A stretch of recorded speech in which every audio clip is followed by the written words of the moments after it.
right, there we go. I think that was the guys in the jackets and the dark glasses trying to prevent us from talking, Jason Bermas.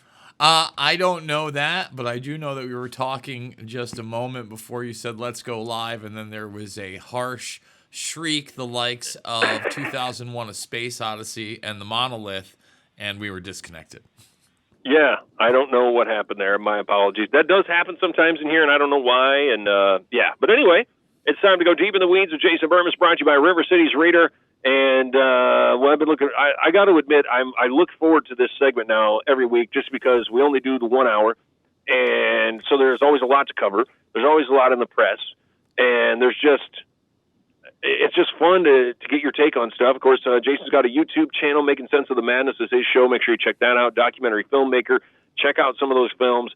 Amazing stuff. A lot of research. This guy sources everything, which I absolutely love. And let's just get into it, man. I saw earlier this week, Director of National Intelligence Tulsi Gabbard was asked about the possibility of alien or extraterrestrial life, or if it's a possibility, and she said yes. But I had thought, like last year, we had some Senate panel committee deals testifying and all that. And I thought they'd already said that something does exist. And of course, last week we talked about Area 51 and the fact that it's not really an alien storage shed, but more like a nuclear testing site. And it all kind of balls together in this one big, NASA space, outer space bubble. And there's just so much around all of this. I don't know. I've seen some stories on NASA too, and I'm sure you have too. What's your take on what Gabbard said, and how does that kind of, flow into all the other things? Well, just because you brought up Area 51 and we were talking about the quote-unquote nuclear testing and such, it's also a place for propulsion systems outside of nuclear energy, weapon systems, and I believe craft that we have not seen. As we know, it has been documented that you had a ton of different craft, from Oxcart to the Blackbird, all developed there.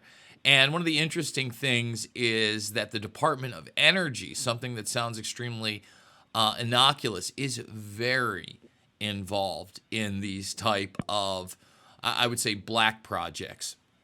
So as far as Gabbard talking about extraterrestrial life and the possibility of it existing, that's kind of been the open talking point. Even as the director of national intelligence, I would be shocked if she was even close to read in on not only the full UFO file, but the full file on what kind of defense systems that we are currently using, and even military programs. Trump coined the term, and I guess the agency, quote unquote, Space Force. But the truth of the matter is the Air Force and NASA had that covered for some time, and much of that is still classified to this day.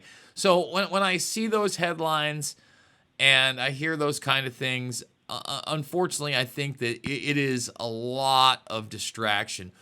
We've been kind of conditioned, whether we realize it or not, to look at the whole of the quote-unquote UFO phenomenon as not only aliens, but a certain type of alien that has been sold to us time and time again. And much more recently, really starting with our parents' generation and kind of the New Age movement that came with it, the idea that there are gods, ancient aliens, is one of the most ridiculous shows on television, Aaron. The guy with the crazy hair. I mean, it's not just the crazy hair guy. Here's the thing, and I know a lot of people don't get this. That's TV. Okay, now I remember late 90s, the History Channel did, instead of just that show, they did one small documentary called Ancient Aliens, and Eric Von Donigan and his research was very big into it. It was about an hour and 45 minutes, and at the time, very interested. I mean, for me, really UFOs and aliens and things like that pre-internet era is what really sparked my imagination, and the idea that the government wasn't telling the truth et cetera, and led me down all these other rabbit holes that I would take much more seriously post 9/11. And I came to the realization that as far as meat on the bone, after reading as many documents are out there, there's really no hard evidence of EBEs. And this current UAP movement is absurd.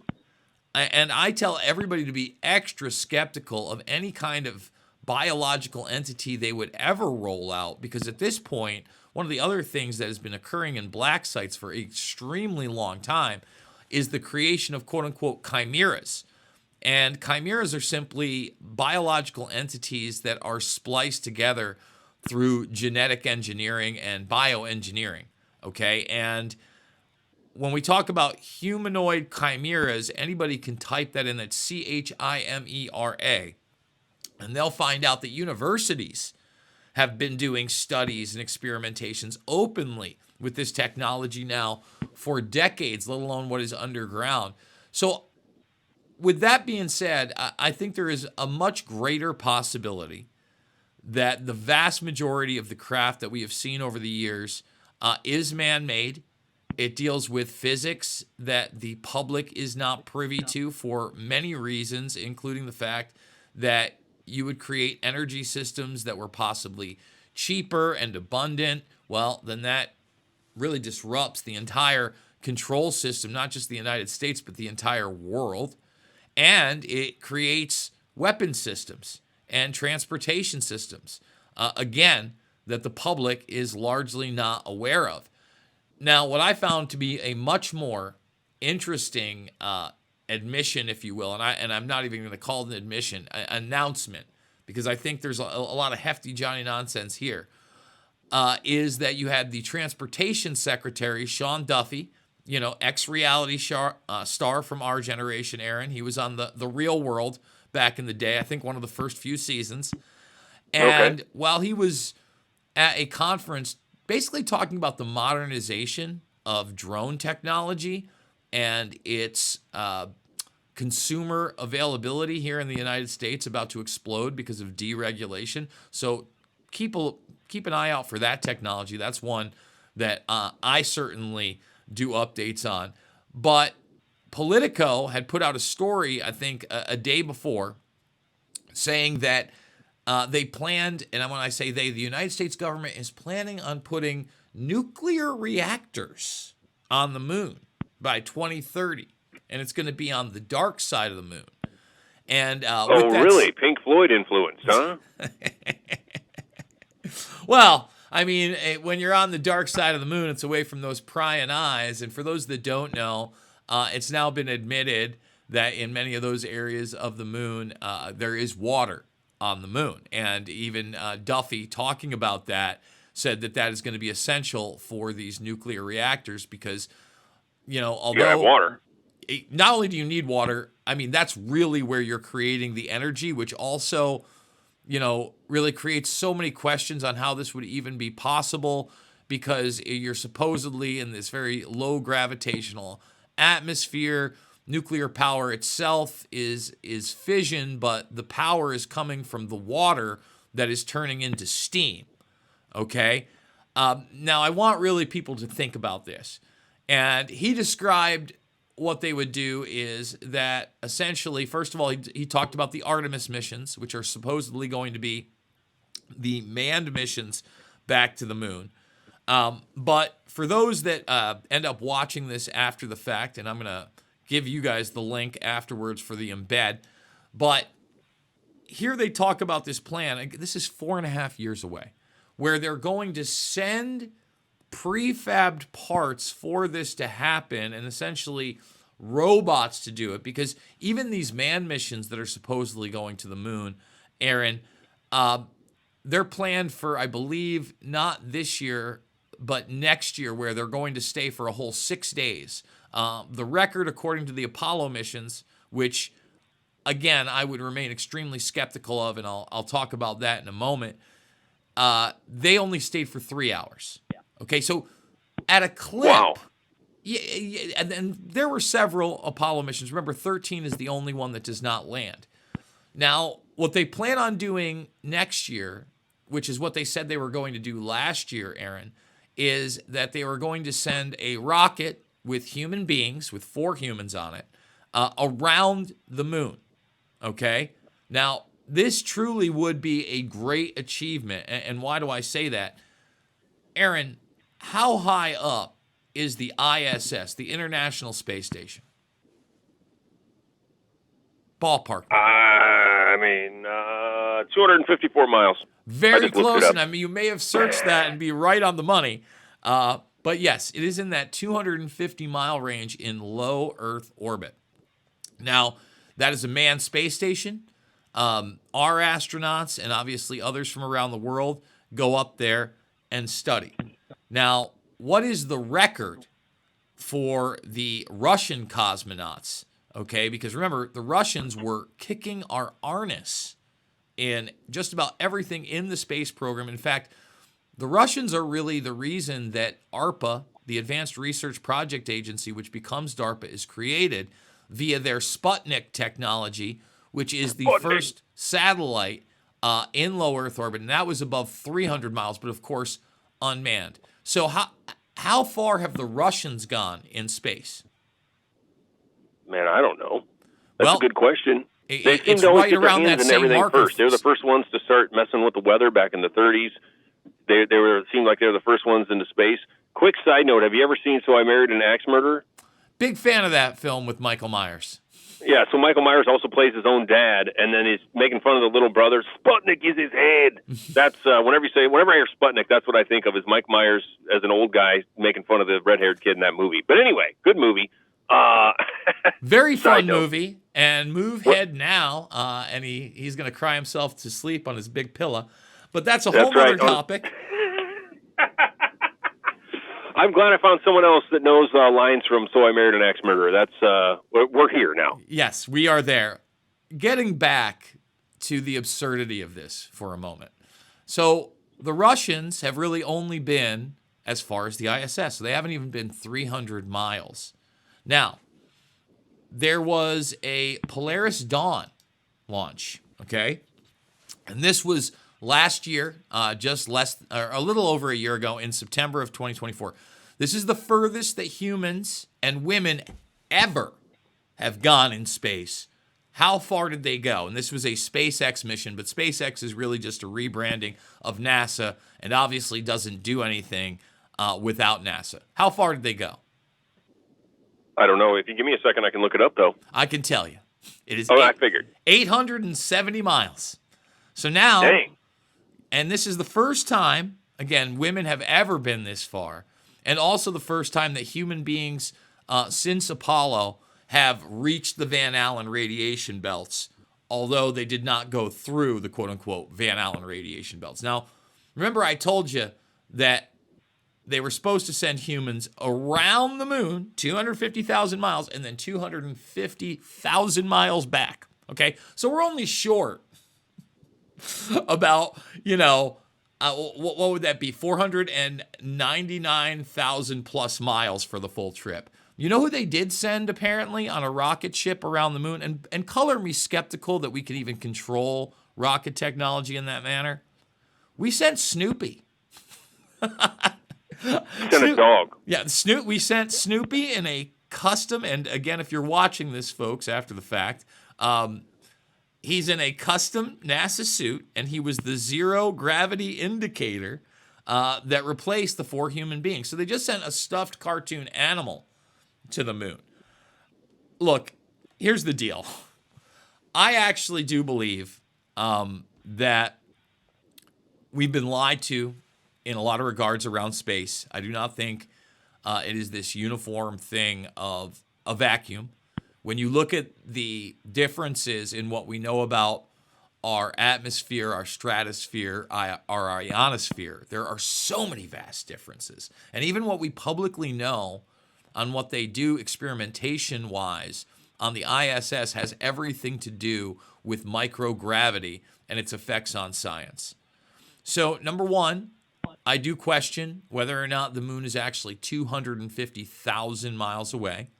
I also think that there is ample evidence, and especially video evidence presented by an individual who goes by Crow 777.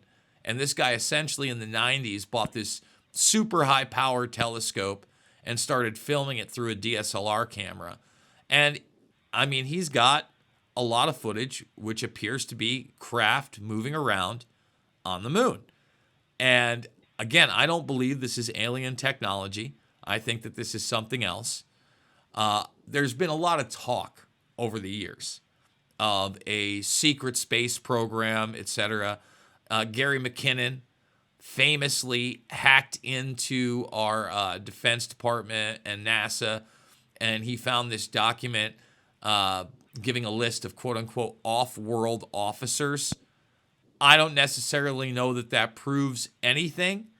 I think the possibilities are there, but when I hear quote-unquote whistleblowers of the secret space program, I hear a lot of lunatic stuff. I hear a lot of stuff that I don't think that can be proven. I think is misinformation and disinformation. And quite frankly, the vast majority of what NASA and others are doing in space is the weaponization of space. Mars is a whole nother issue. But in regards to rocket technology taking humans to the moon, I really think that is fairy tales. Even what was it? Are you saying you don't think the moon landing was real, like back in 1968? Which, when I think about it now, I'm like, man, that was so long ago, 60 years almost.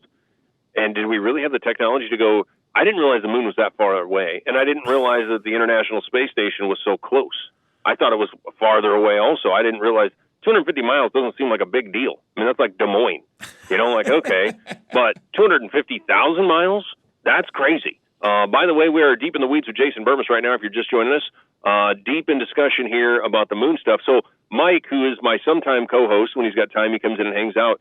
He listened last week, loves the segment we're doing. But he's like, what about the moon landing? Because he was alive when that happened, or allegedly happened. So are you saying right now you don't think the moon landing ever happened back in 1968? I will say this. I am extremely skeptical of not just the moon landing, but again, there are several. And I am somebody that's literally spent hours and hours and hours with the Apollo footage, etc.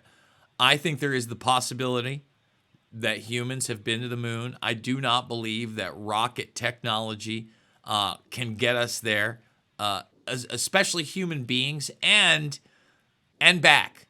Because, again, remember, the rockets that we're putting to get there, first of all, they don't go up in a straight manner. I want that to be extremely clear. When they are taking these trips, they have to go around the Earth to exit low Earth orbit in like this slingshot pattern before they even start going up past low Earth orbit and into this arena literally of not tens of thousands, but hundreds of thousands of miles.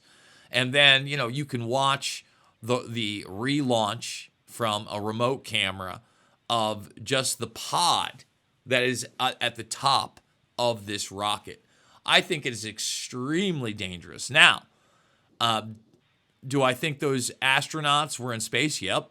I absolutely think that they were in space. And I do think there's a possibility, again, they're lying to us about how far away the moon is for whatever reason. But really just based on how advanced Russia was at the time and how they were our neck and neck competitor and never, ever, ever got even close. And over the years, there has been a merging, especially after the SDI project, which is the Strategic Defense Initiative or Star Wars program. And, you were talking about aliens, etc., and we were talking about nuclear power. Well, you want to get into the realm of UFOs and nuclear power and propulsion systems. There's no better place to get deep in the weeds than a guy named Ed Teller. And Edward Teller was basically the head of SDI and the Star Wars program. And on my show, I've gone to C-SPAN and gone into some of the archives where he talks about basically where SDI was a couple of years after it was announced. Now, I know that a lot of people are familiar with Bob Lazar and his claims of being at a sub base on Area 51. I'll say this: Lazar, in some respects, does seem somewhat credible. There are certainly questions about his character and literal criminal activity after the fact, and holes in his story.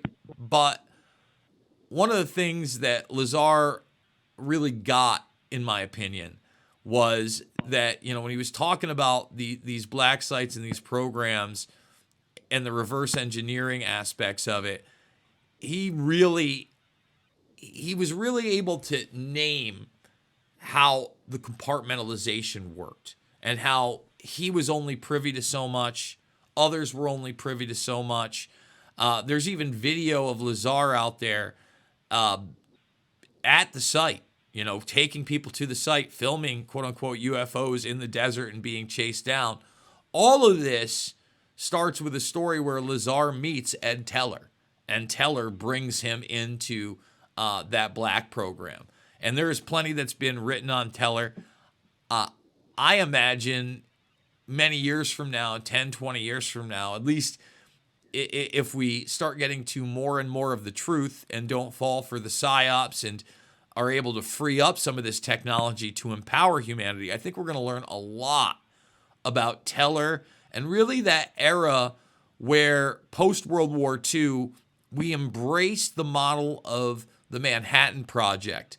And that model is one of compartmentalization and really, unfortunately, technological repression, in that the public is not privy or able to utilize so much of this tech. Just to give you an example again of NASA and what they're really up to. So in 2019, NASA and Google achieved quantum supremacy together. Now, why is that important? I don't even know what that means, to be honest with you, Jason Bermas. Well, what it means is that, first of all, without NASA and DARPA, Google don't become what they are. So Google really gets its start and is a military-industrial complex company, make no mistake about it, in the late 90s through what's known as the National Library Initiative, okay? So DARPA and NASA get together, and they realize this internet thing is about to go from the ARPANET, which was around in the 70s, which was digital communications, email, but only through a network of Defense Department, private contractors, academics, etc. Okay? What are you talking about? Al Gore invented the internet. He said so himself. Yes, it's a series of tubes. So in reality, that's going on. And so they're looking at these upstarts. And Sergey Brin and Larry Page are Google. So DARPA gives them the initial, what you could call an algorithm today for a search engine, okay? And they win the competition. There's a thank you letter from Larry Page and Sergey Brin to DARPA and ARPA. As that happens, and they essentially say, hey, these are going to be our guys, In-Q-Tel comes in. And In-Q-Tel is the investment arm of the Central Intelligence Agency, all right? So the next move is to bring a very defense contractor CEO in. That would be Eric Schmidt. And through all this stuff, you get all sorts of Defense Department contracts, and one of those contracts is with NASA. So quantum computing, for those that don't know, is different than traditional computing in the sense that we basically have a language called binary code, and we've had that language for some time. It is the language of machines. Right. And it is a series of zeros and ones. And each character in that must be a 0 or a 1. And because of that, let's say you had a password, right? You might be able to find that password using brute force software that can go through every series of that password and after a certain time period get there. With quantum computing, it can be a 0 and a 1 at the same time, and then it has something called entanglement, where it can be a third thing which is completely different, but linked to something that's not even close. And I know that sounds super confusing. Yeah, it does. Yep. But because of that, it is able to solve problems much quicker And it is essential in the new realm of artificial intelligence. Now, if anybody knows what has been said, by heads of state, the Defense Department, intel communities, those that control the artificial intelligence in the future are going to control the world. So right now, you literally have Google in a partnership with NASA in this techno-fascistic manner that nobody questions, trying to vie for total and complete AI supremacy. And that's behind the scenes, but really behind the scenes in the sense it's right in front of your face. There is no bigger outward technopoly, as I like to call them, than Google. All right, let's talk about it, Aaron. Google is the #1 search engine in the world. Okay, and that's even where parts of it are banned. People will VPN in. Also, remember, Google created Dragonfly, which was the censored internet that is used in the vast majority of China. So it's really a subsidiary of that anyway. The second largest search engine in the world happens to be YouTube, which is owned by Google. So they own the first 2 search engines. Nice. Isn't that lovely? And then the first largest video platform in the world is YouTube. Now, they also happen to own the largest operating system platform in the world, which is Android. And then, of course, they have a subsidiary of that is known as Chrome OS that is embedded in our education system throughout the country as the vast majority of children learn on Chromebooks. Does that not and it is a tool of total and complete narrative control, right? And even YouTube itself, with its standards and practices, it openly vies to the World Health Organization and the United Nations and other global entities as their authoritative sources. So you really have, this company that's not a company. It's just traded on the stock exchange. And one of the other lovely things about Google is when you get into these type of techno arenas, they're always obsessed with immortality. And that's a good thing because Google has an immortality division where it's not just about living forever. It's about de-aging and reverse aging as well. It's called Calico with a C. Okay. Wow. That took a sudden turn. I know Bezos is really into that, right? He's spending a lot of money, or that's the word out there, is that he's spending a lot of money on this de-aging thing.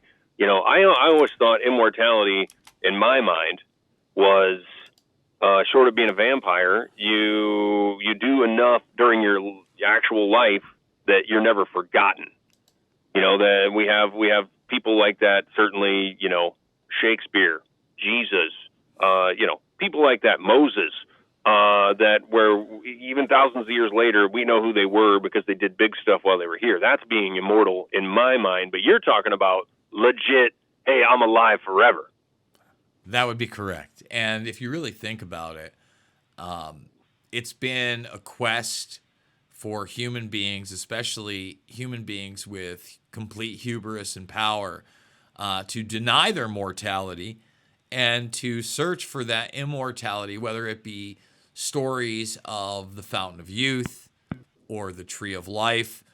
Now they are trying to technologically bring this into fruition.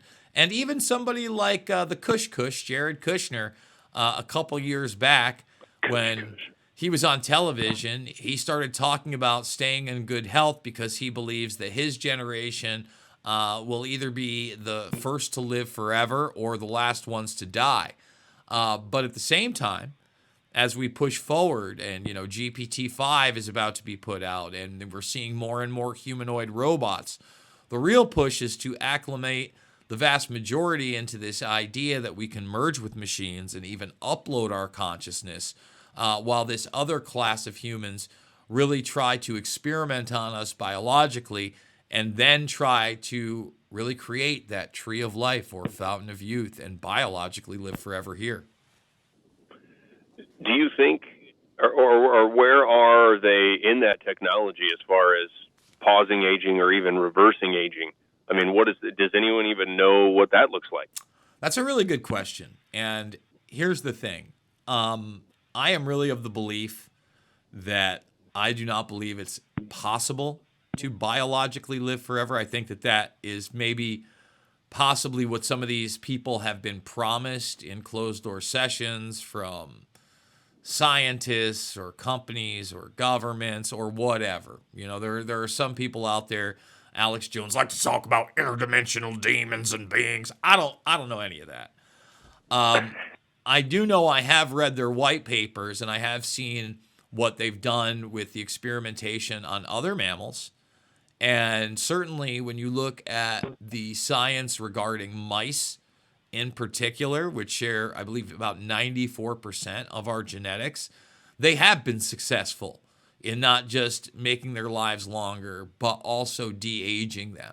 Now, making them immortal? No, that has not happened, at least not in public.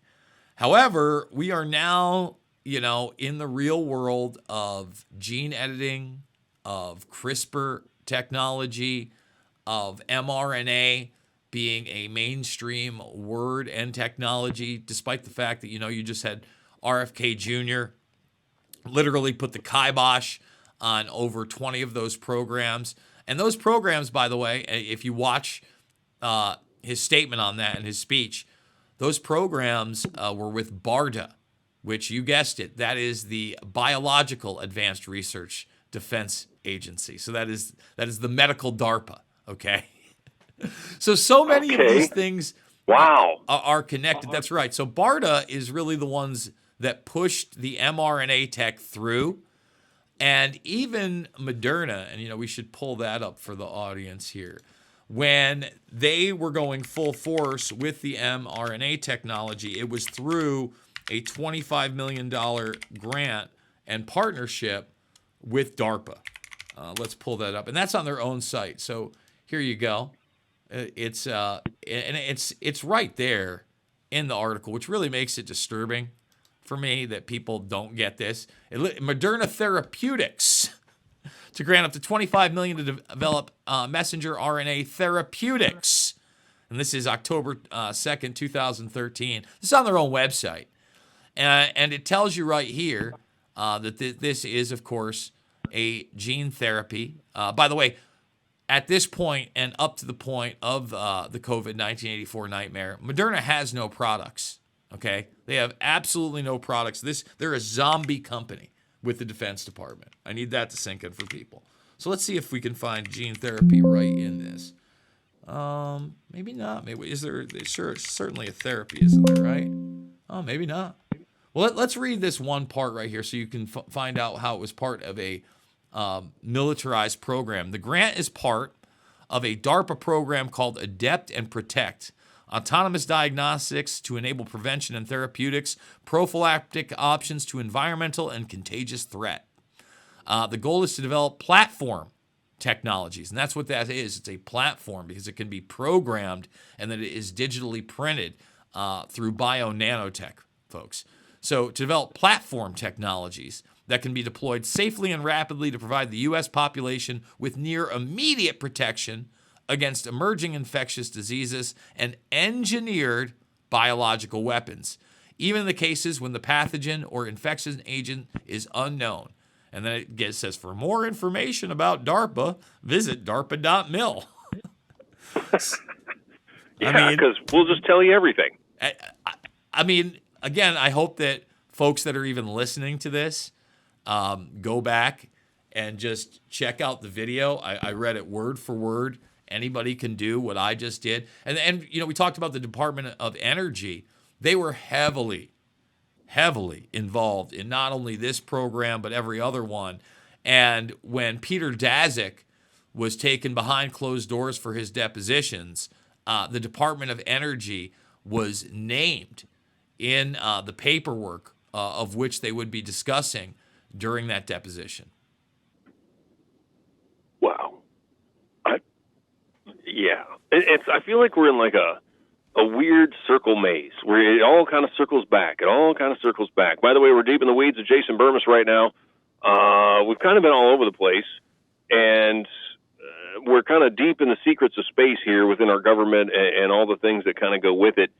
And How do you, Jason Burbis, how do you keep track of all these organizations? That's and a like good question. like the way your mind works is crazy, and how you're able to remember all this stuff off the top of your head blows my mind. Because I'm sorting through my head different DARPAs and ARPAs and like all the different stuff right now, and like you're just like, yep, here it is, and I don't know, that's crazy stuff. I mean, I'm still thinking about the moon thing because you got me. So I mean, we allegedly went to the moon in 1968. The International Space Station only being 250 miles away casts serious doubt, more doubt than I've ever had on the moon landing, considering it's 250,000 miles away.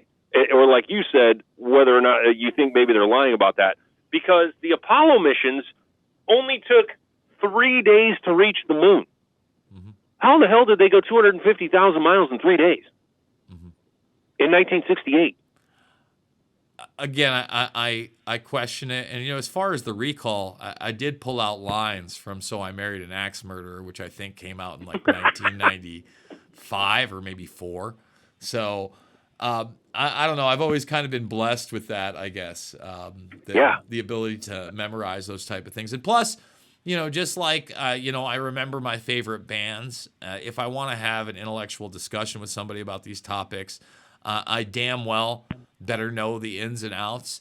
It's funny, I just got tapped. I wasn't able to do it because they were literally filming tomorrow in Los Angeles, and they contacted me, I think, Wednesday, and they didn't say whether or not they wanted to do it until yesterday afternoon. But this show called Surrounded, and it was going to be, quote-unquote, 25 conspiracy theorists versus one mainstream journalist.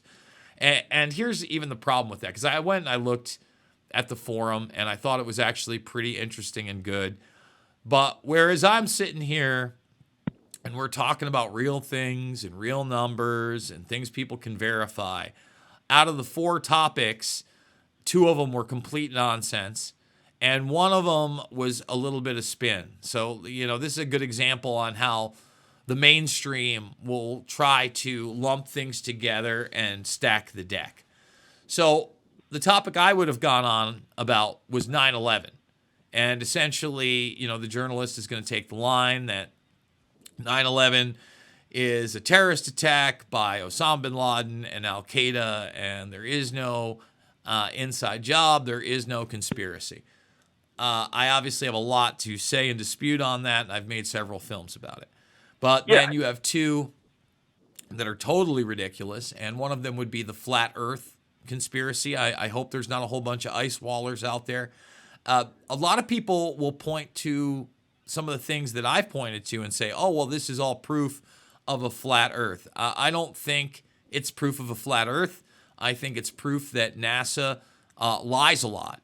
In fact, when people often, first of all, the way they sold NASA, especially to my generation, post-Apollo, remember there was Space Camp and you really wanted to be involved. And there was this very long line of you'd want to be involved in this agency. It was used as a recruiting tool for black ops. So when you read Andy Jacobson's book, Area 51, a lot of those people that end up working on those sites and those projects thought they were going to be working for NASA.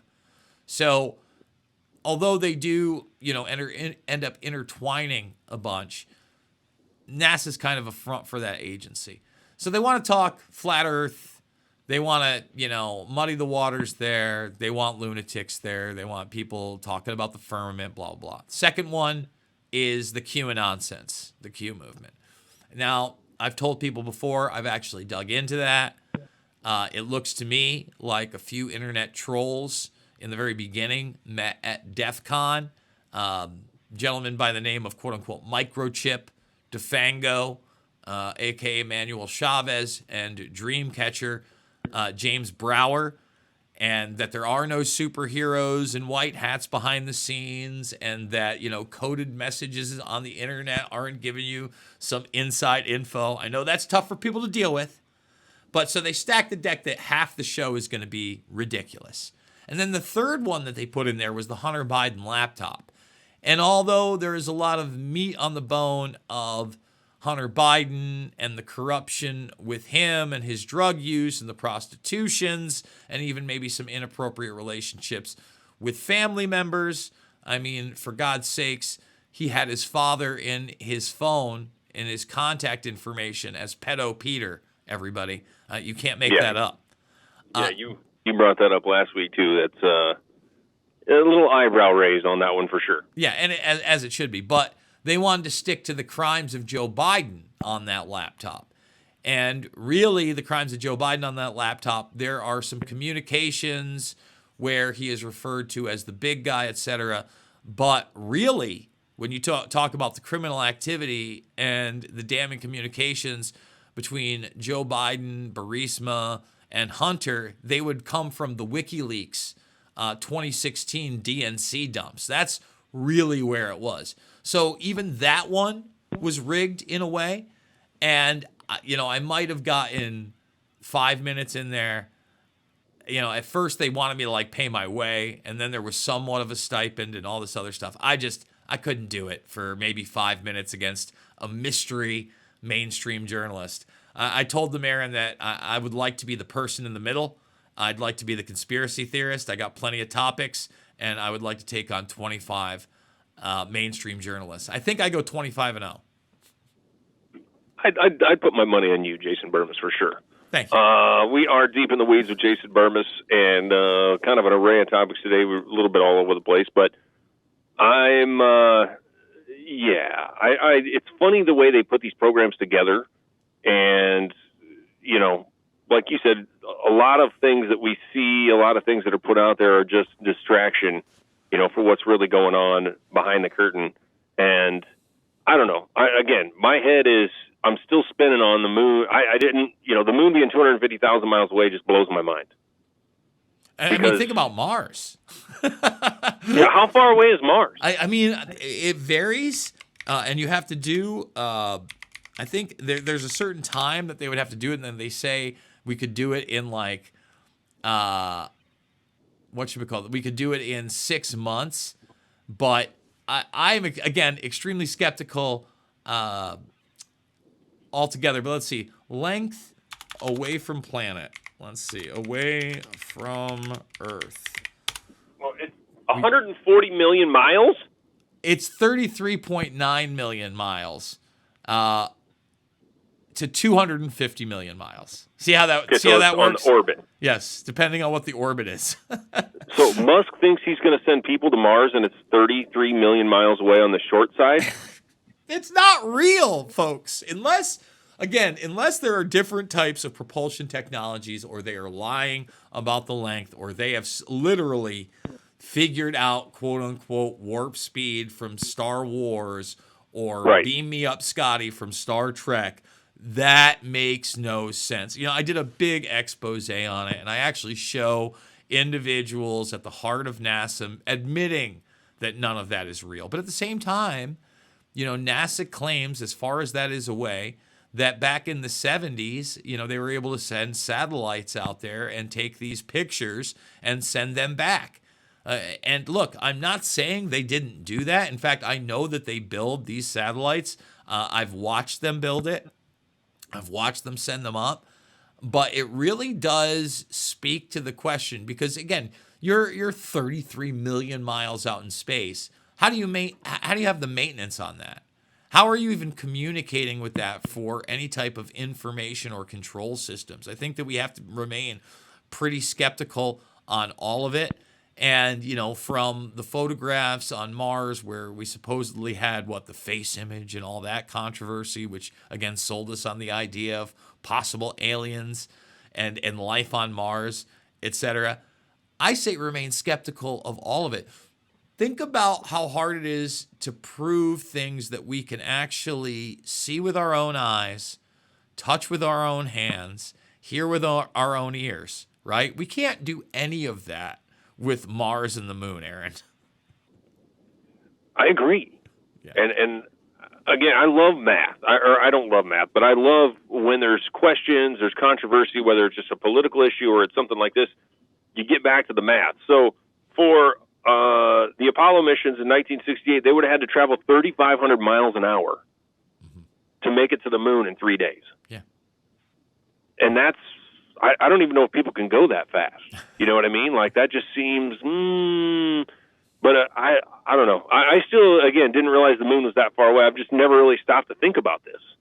And because it takes them 15 hours to get to the International Space Station, and it's only 250 miles away. Mm-hmm. Yep. How's that? You know what I mean? And maybe you're taking you take the slow rocket when you go up to the International Space Station, I suppose, or whatever. But that's, 15 hours, 250 miles, and then you're going to get 250,000 miles in 72 hours?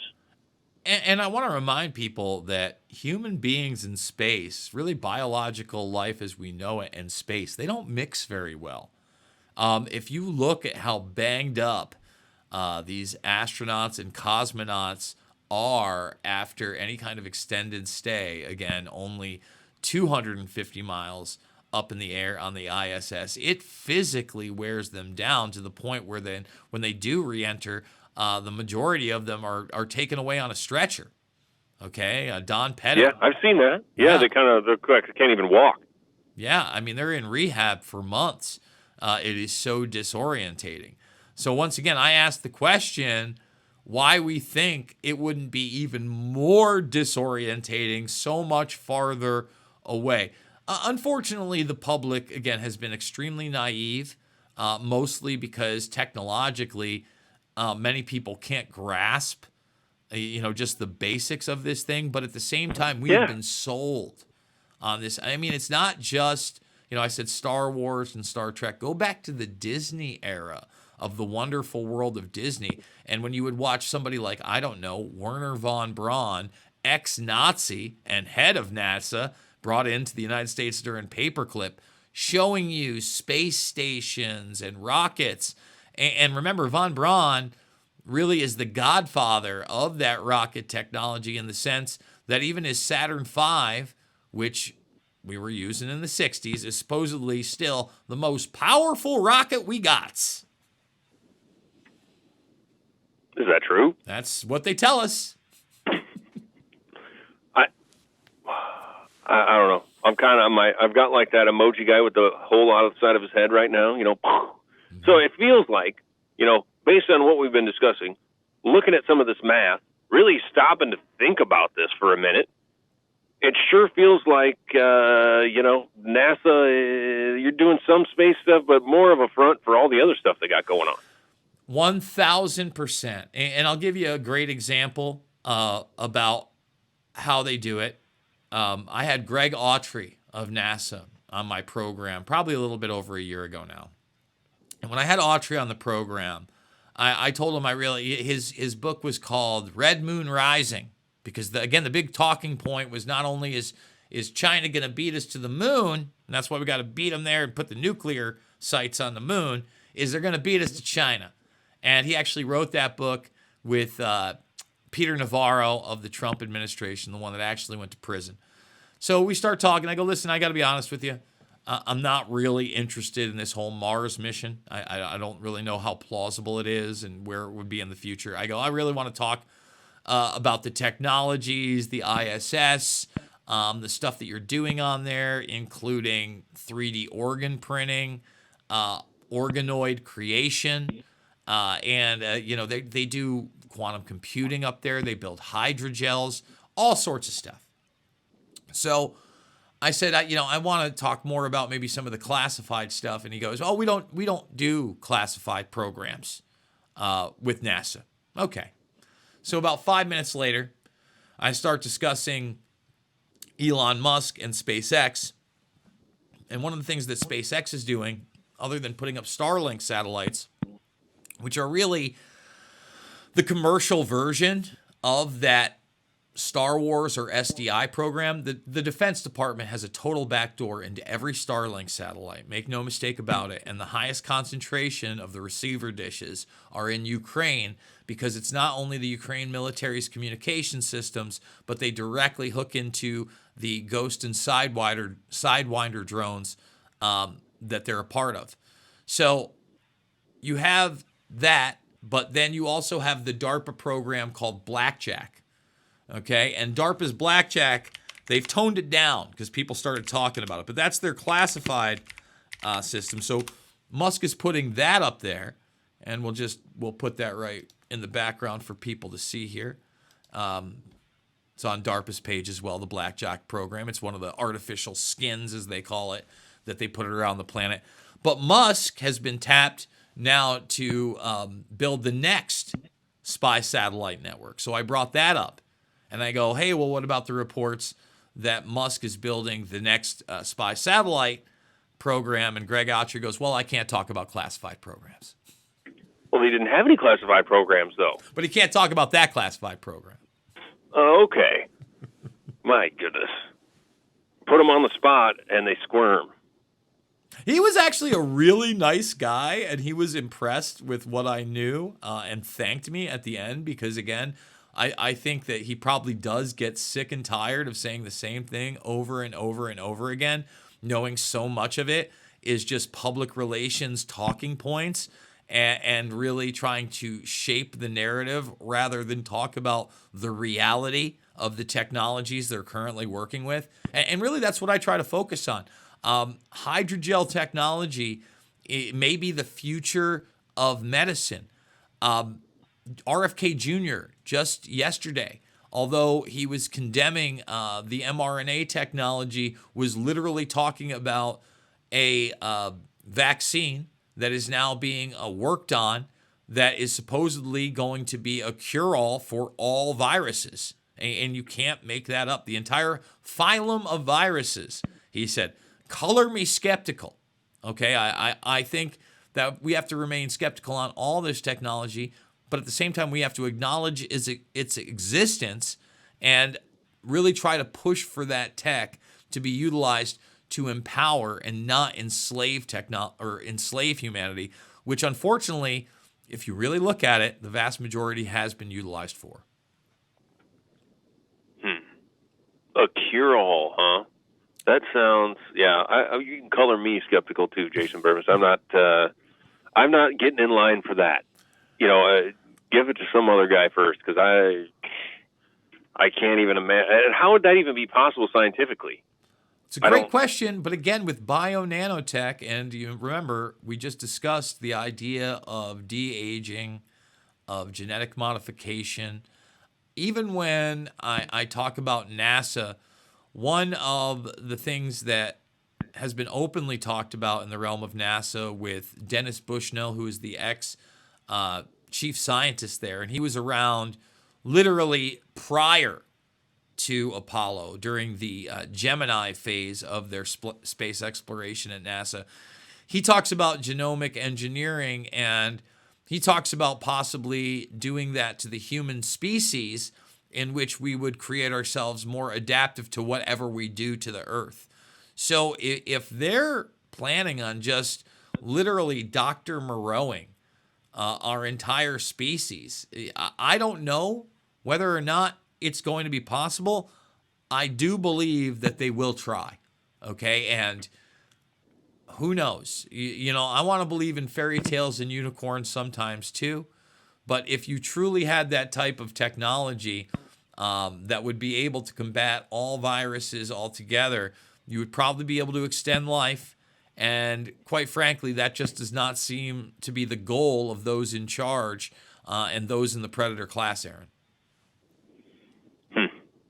Yeah, Predator class, that's something you've brought up every show so far here. We've been deep in the weeds with Jason Bermas here for the last hour. Folks who do this every Friday from 9 to 10, brought to you by River City's Reader. And, I mean, I've got a lot to think about and talk about right now. You know what I mean? Like in my head's just kind of swirly gating around like a washing machine.